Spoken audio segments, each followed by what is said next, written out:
Muy buenas noches, les damos la bienvenida a una nueva emisión de Horizonte Sur Global, el espacio de política internacional que transmite por la pantalla de Barricada TV. Vamos a hablar sobre el viaje que está realizando el presidente iraní Ebrahim Raisi, esta gira por 3 países latinoamericanos. Se trata de Cuba, Venezuela y Nicaragua. Según informaron, en este viaje, que es el primero que hace Raisi desde la asunción del nuevo gobierno en 2021, se firmaron acuerdos de cooperación en el campo político, económico y científico con las 3 naciones latinoamericanas. Vamos a ver un video que recolecta algunos fragmentos de declaraciones de Raisi en los 3 países. Las sanciones y las amenazas no son la última medida del imperialismo para dominar a los países. Ellos buscarían otras vías y otras maneras también para poder cumplir y lograr sus objetivos y sus deseos nefastos. La unidad y la integración entre los estados independientes es de suma importancia. La República Islámica de Irán tiene la voluntad de ampliar las relaciones con los países independientes. Irán, en su política exterior, ha tenido y tendrá muy buenas relaciones con los países independientes que buscan cumplir la voluntad de sus pueblos.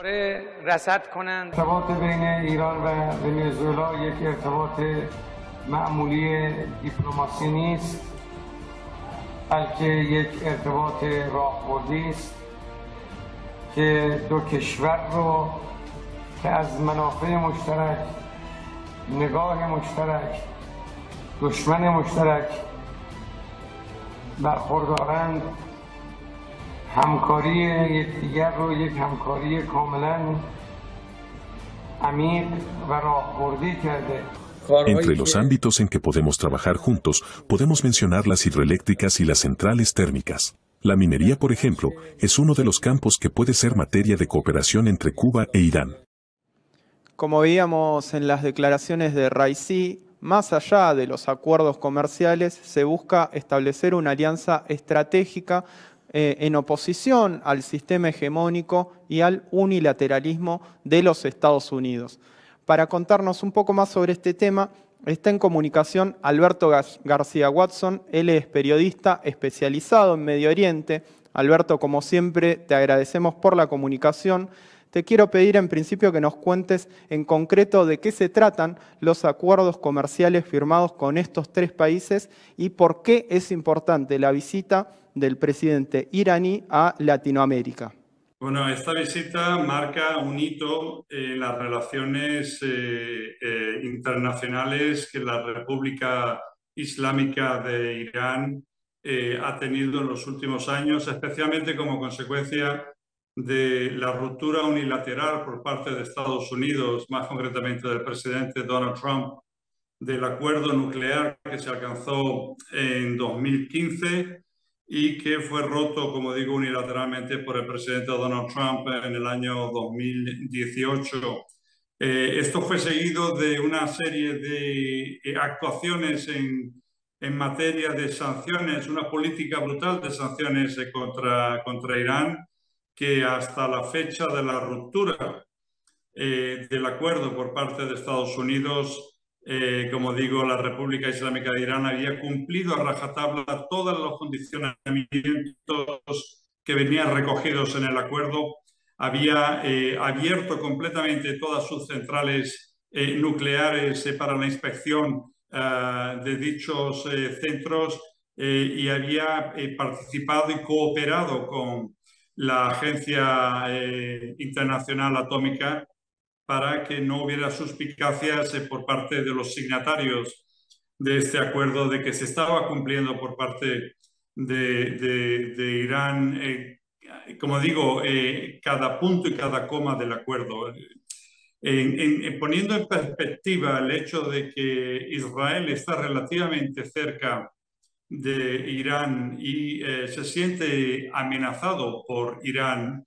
Se siente amenazado porque hasta la fecha, en este momento, Israel no tiene un rival en la zona que está provocando el que definitivamente el miedo se haya enfocado sobre Irán, y eso es lo que ha provocado también el que Estados Unidos rompiera el acuerdo implementara estas sanciones y provocara el aislamiento internacional, el aislamiento político y el aislamiento también económico y comercial de la República Islámica de Irán. Como digo, este es un hito en este momento. Esta visita representa la ruptura de completamente todos los cuadros impuestos por los Estados Unidos en su política de aislamiento hacia Irán, y el hecho de que pueda en este momento el presidente Rahim Raisi, que curiosamente se da la circunstancia también que es el primer viaje que realiza al exterior desde que fue proclamado presidente, y lo ha hecho de una forma, se puede decir, por la puerta grande y por todo lo alto, visitando potencias y países que realmente tienen, como en el caso de Venezuela, un poderío económico importante que no puede desplegar también por sanciones que está sufriendo por parte de los Estados Unidos y sus aliados, obviamente. Y la visita que ha realizado tanto a Venezuela como a Nicaragua como a Cuba han desplegado una serie de compromisos, no solamente en lo comercial, no solamente tampoco en lo político a nivel de resistencia al imperialismo y a las sanciones de las que estos países también son víctimas, pero también ha conseguido el poder, como digo, desplegar una serie de compromisos en lo comercial. Se han llegado a numerosa cantidad de acuerdos con los tres países, pero definitivamente y sobre todo con Venezuela y con Cuba, también con Nicaragua, donde, como digo, ha podido desplegar bueno, entre la medicina nuclear, de la que es una gran potencia Irán en este momento, con el que también ha llegado a firmar importantes acuerdos con Venezuela, pero no solamente con eso, es que los lazos de cooperación estratégica que se han alcanzado han sido importantísimos en todas las materias, en la cultural, en la deportiva, en la biotecnología, en la cooperación, en la nanotecnología, en fin, incluso en materia también de defensa y militar, de la que también en este momento Irán es una potencia regional de suma importancia. Y vuelvo otra vez a lo que expresé en la introducción, representa para Israel y también para los Estados Unidos, que cometieron un asesinato selectivo a la hora de asesinar al general Soleimani hace 2 años, y provocó una respuesta contundente por parte de Irán, que demostró obviamente que su poderío militar es un poderío militar a tener en cuenta, y que provoca pues en este momento un respeto importante en la región.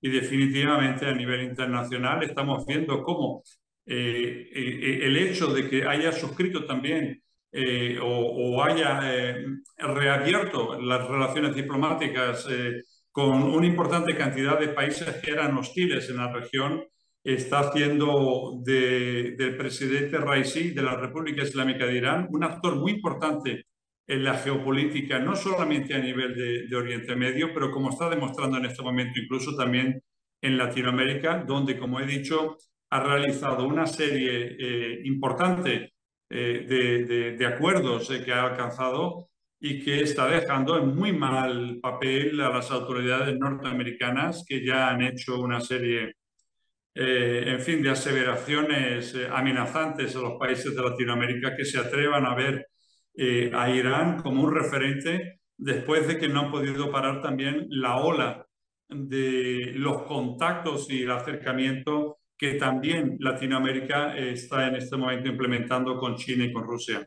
Bien, Alberto, un poco como mencionabas, uno de los nexos entre Irán y los 3 países latinoamericanos es el bloqueo que sufren por parte de los Estados Unidos. Te quiero preguntar cómo está la situación en la actualidad y además si existió algún cambio desde que Joe Biden reemplazó a Donald Trump en la Casa Blanca.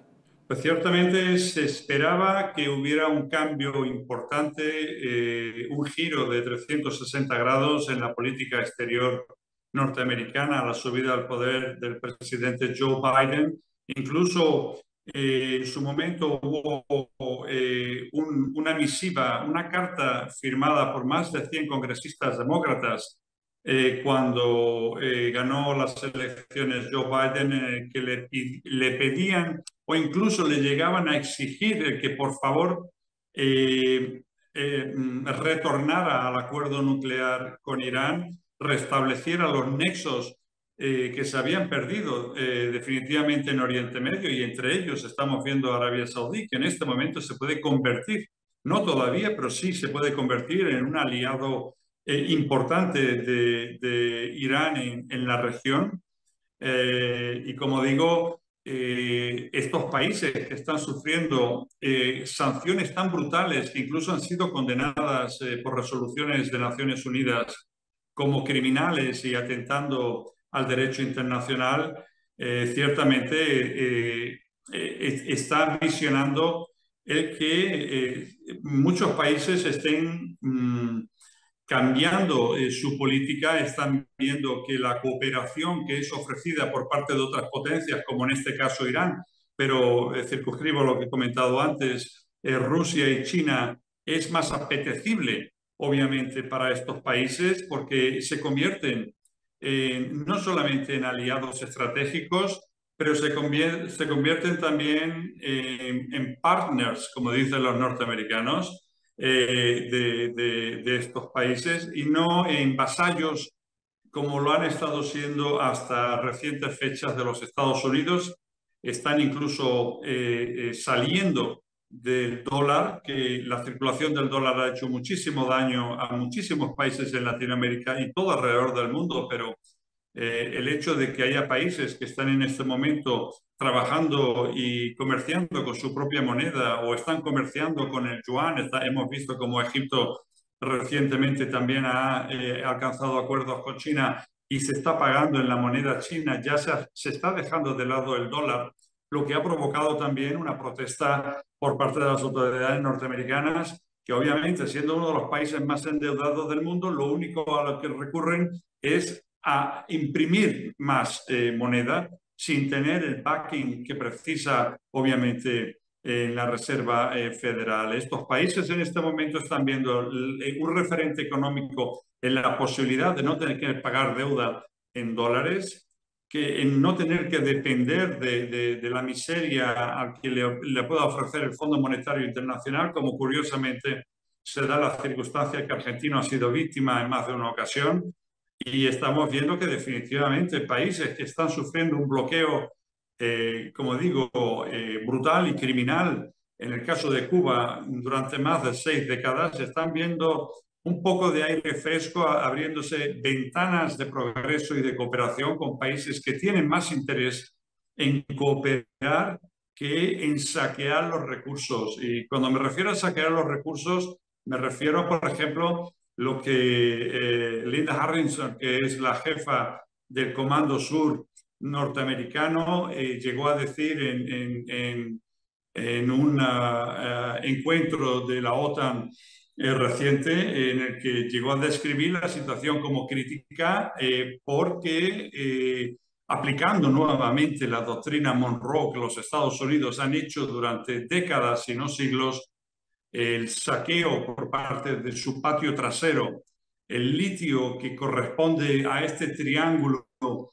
de países latinoamericanos liderados por Bolivia, por ejemplo, o el mayor yacimiento petrolífero del mundo que está en Venezuela, no pueden seguir subyugados a los emplazamientos norteamericanos. Esta mujer lo que ha venido a decir, esta importante generala de los Estados Unidos, es que, como dice en primera persona, es que tenemos, o en tercera persona, tenemos recursos en Latinoamérica, tenemos el litio, tenemos el oro, tenemos el hierro, tenemos el cacao, tenemos tal. Y habla como que realmente les pertenecieran estos recursos. Desestima el hecho de que países soberanos con importantísimos recursos naturales estén viendo posibilidades de negociar y de comerciar con estos recursos de tú a tú con otras potencias y no siendo vasallos y lacayos de los Estados Unidos, que implementan a países muy ricos de Latinoamérica políticas restrictivas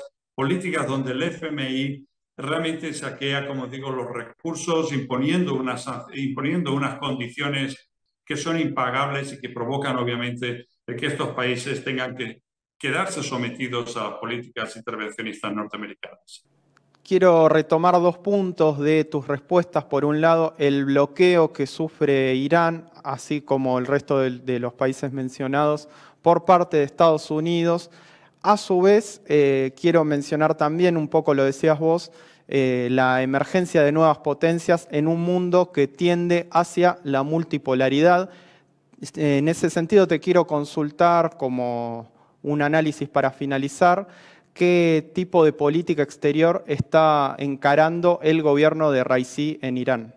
Bueno, la política de Raisi en Irán es un tema, la política exterior es otro tema. No nos olvidemos de que él pertenece a la conservadora de los políticos iraníes, pertenece a una política de mano dura en relación, por ejemplo, a no conceder a Occidente y más concretamente a Estados Unidos ni un punto ni una coma en relación al acuerdo nuclear.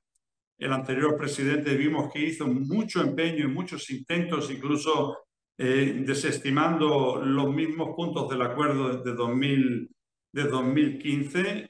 Este presidente no entiende que haya y exista la necesidad de andar imponiendo cambios. Por eso se está eternizando en el tiempo las negociaciones en fin, las conversaciones de Viena, porque Irán ha encontrado a potenciales socios en este momento con los que puede comerciar de manera muy importante.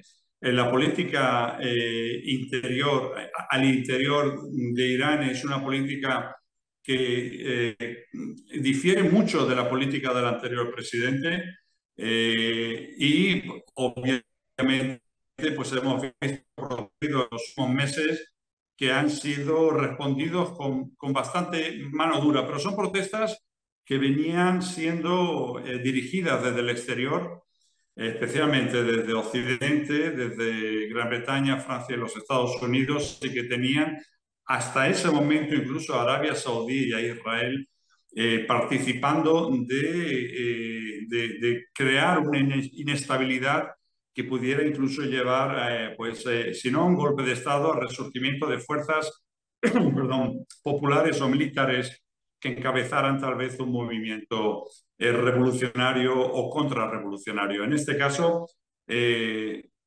la situación, obviamente, y estamos viendo cómo cada semana o cada mes hay una ejecución que Estados Unidos pone en el candelero internacional como una nueva violación de los derechos humanos, cuando en realidad en la mayor cantidad de casos en los que se producen ejecuciones, y yo soy contrario a la pena de muerte, pero lo que efectivamente está ocurriendo es que personas que finalmente han tenido que admitir su participación en protestas violentas que han acabado con la muerte de muchos miembros de la seguridad iraní, han acabado, como digo, a diferencia del anterior gobierno, que era mucho más cauto a la hora de ejecutar a opositores o a terroristas, mucho más dura en ese sentido.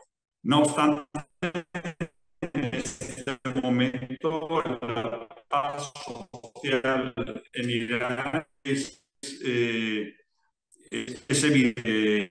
Elecciones democráticas cada 5 años y que definitivamente no estamos hablando de una dictadura como nos lo pinta Occidente, especialmente cuando apoya a monarquías absolutistas en el Golfo Pérsico, entre ellas Arabia Saudí, que tiene un récord de violación de derechos humanos y de ejecuciones públicas, incluso con decapitación en plazas públicas, que efectivamente muestran que Irán no es tan malo ni tampoco es realmente lo peor en derechos humanos, aunque definitivamente queda mucho recorrido para Irán ponerse al día en cuestión de derechos humanos. Eso definitivamente es un punto que no corre a favor de Irán. Pero lo que sí que está haciendo en política exterior no se ha hecho en las últimas 2 décadas, se está consiguiendo y se está logrando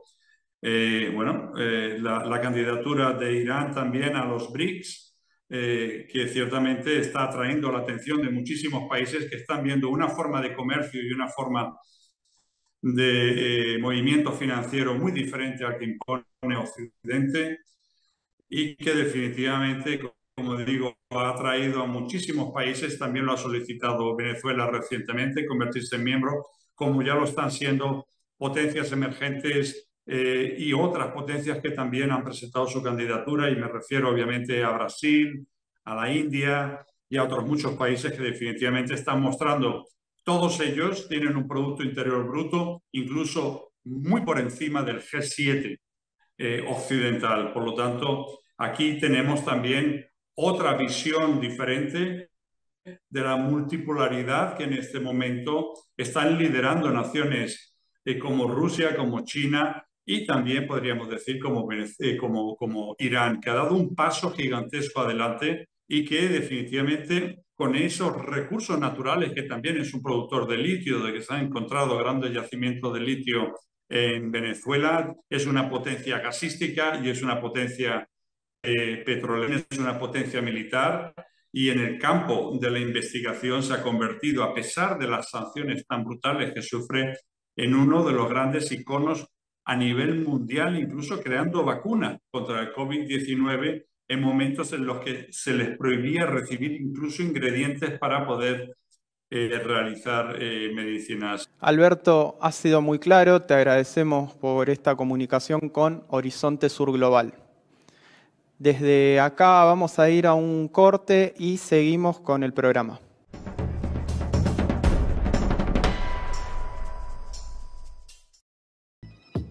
Dina Boluarte descartó elecciones anticipadas en Perú. La presidenta de facto, que asumió luego de la destitución de Pedro Castillo, dijo que buscará gobernar hasta julio de 2026 pese a la impopularidad de su gobierno. Desde que inició su gestión, se realizaron masivas manifestaciones reclamando la realización de nuevos comicios y la libertad de Castillo. La única respuesta de Boluarte, con apoyo de los partidos de la derecha, fue una feroz represión que generó al menos 49 muertes.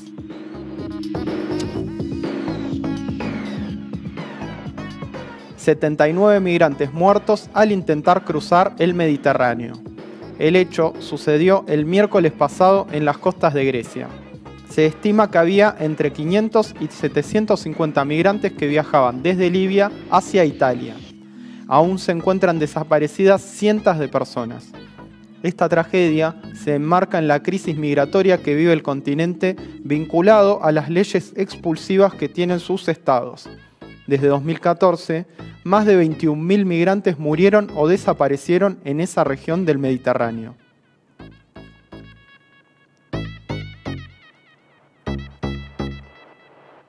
Bukele profundiza la centralización del poder.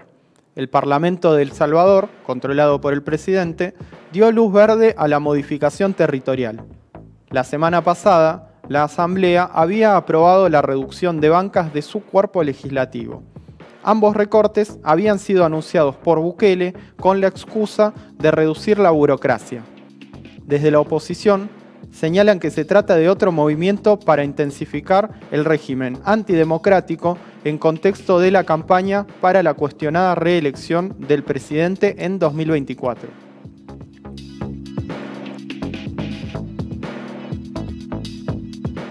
Ecuador, 8 candidatos para llegar a la presidencia. Luego de que el presidente Guillermo Lasso adelantara las elecciones para evitar el juicio político, se fijó el 20 de agosto como la fecha en que los ecuatorianos deberán ir a las urnas.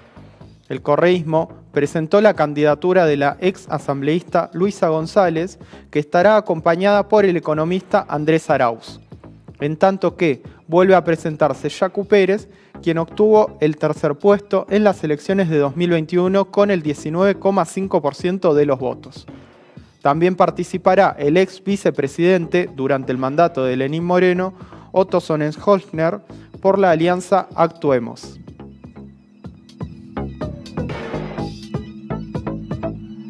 Venezuela repudió las declaraciones imperialistas de Trump. El sábado pasado, durante un acto, el expresidente estadounidense criticó la política actual del gobierno de Biden. Sostuvo que no entendía cómo ahora se le compraba petróleo a Venezuela cuando durante su presidencia habían estado a un paso de apropiárselo. Ante estos dichos, el primer vicepresidente del Partido Socialista Unido de Venezuela, Diosdado Cabello, expresó que las palabras de Trump dejaron al descubierto el vínculo de Washington con la oposición venezolana. A su vez, indicó que ambos sectores actuaron para quedarse con las riquezas del país y pidió que se abra una investigación.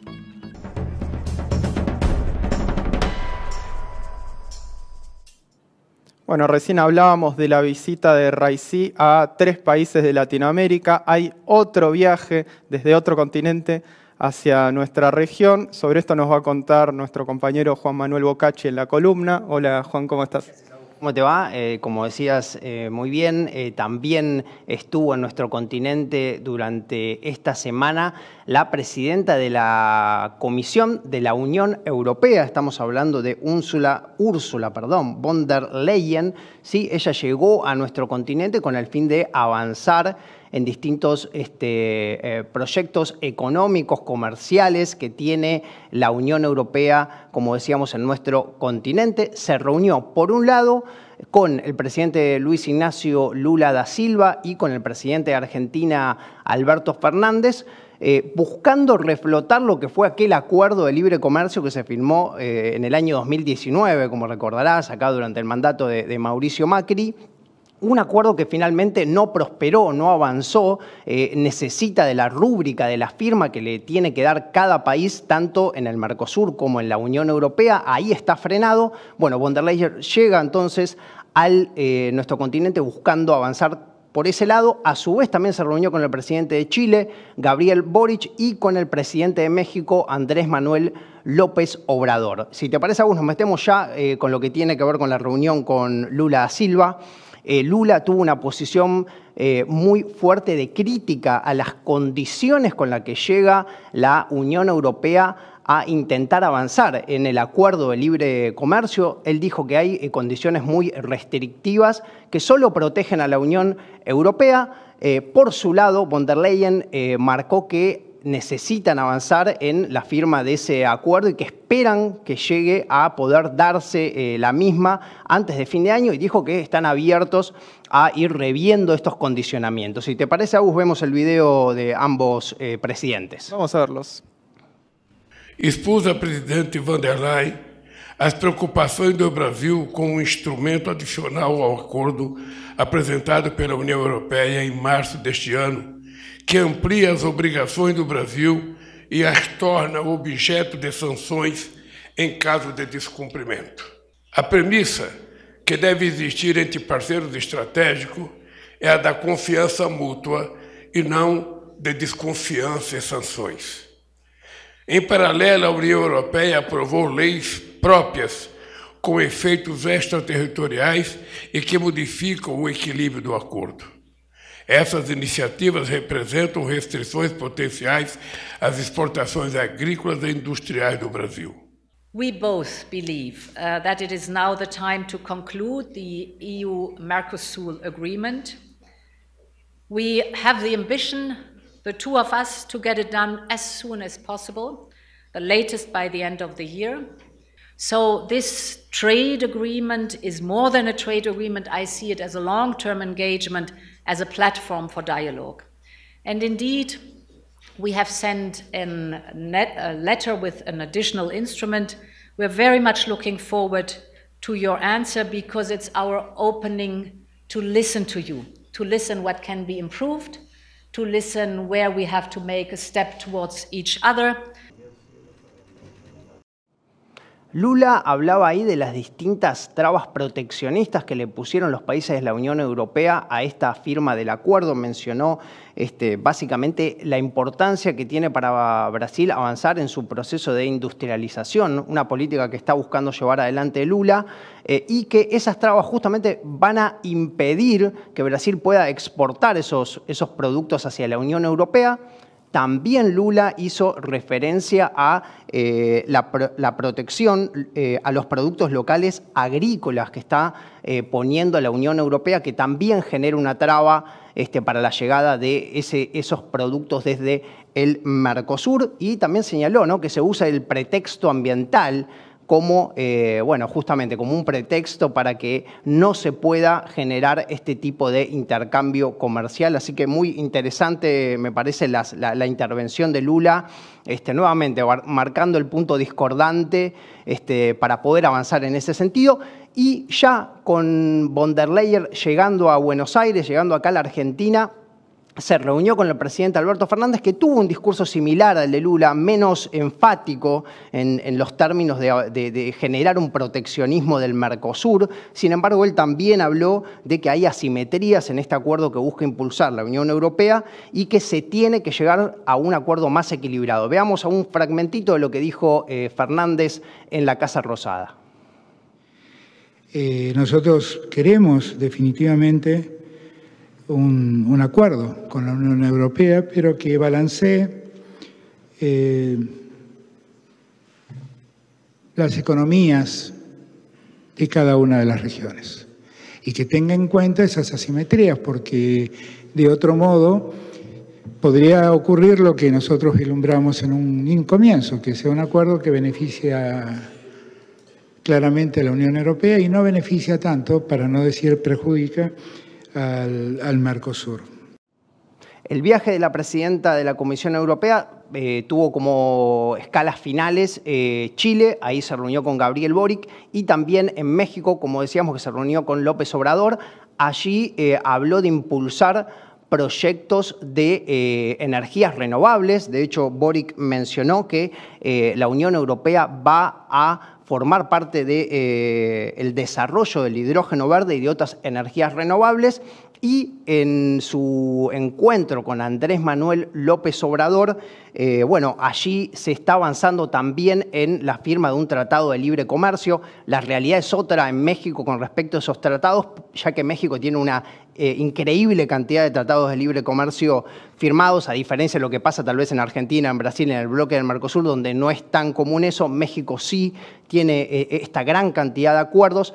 López Obrador dijo que, enfáticamente remarcó que se va a firmar ese acuerdo de libre comercio con la Unión Europea. Así que bueno, esto es un poco el panorama que queda planteado. El próximo estadio de este encuentro se va a medir en Bruselas, donde se van a reunir la primera cumbre entre la Unión Europea, el Parlamento de la Unión Europea con la CELAC. Vamos a ver cómo se va desarrollando estas negociaciones para ver si se flexibilizan estas trabas y quién finalmente termina mayormente beneficiado en estos intercambios comerciales. Bien, habrá que seguirlo, Juan. Gracias como siempre. No, por favor. Desde acá hemos llegado al final. Gracias por estar del otro lado y nos vemos la próxima.